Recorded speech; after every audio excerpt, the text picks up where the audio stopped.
Hi everyone, I'm Djavila Ho, Associate Clinical Psychologist and President of the Jamaican Psychological Society, and today I'd like to speak to you about grief and loss. Now, grief is often described as the range of emotions we go through when we experience a loss. Common signs of grief can include sadness, loneliness, hopelessness, and even anger. It could also include physical symptoms such as headaches, tightness in the chest, and difficulty sleeping, and can also impact how we think. It may cause some confusion, difficulty paying attention, and forgetfulness. Now, there are lots of myths and misunderstandings about grief, which is why it's important we discuss this. And though I've given you a definition and described some of the common signs, it's important that you listen and recognize these three key things. First of all, grief or grieving is not a mental illness.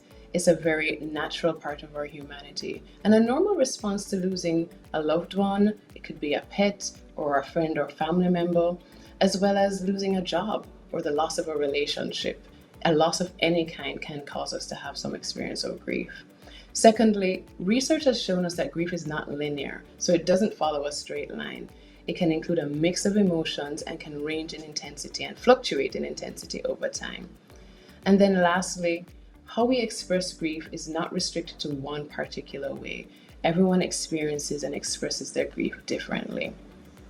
However, if you are experiencing difficulty coping with a loss and you find that it's really impacting your day-to-day functioning, I would encourage that you seek the help and support of a professional. They can provide some guidance and added support throughout this process of grieving.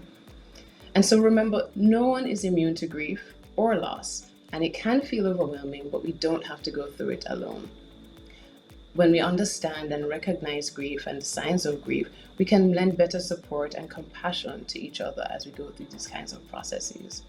And it's in the same spirit of community and of support that I want to invite you to join us at the Caribbean Regional Conference of Psychology in Barbados from June 9th to 13th, 2025, where we'll be discussing a number of vital topics such as this, and how we can have mental health resiliency and empower our communities to be stronger.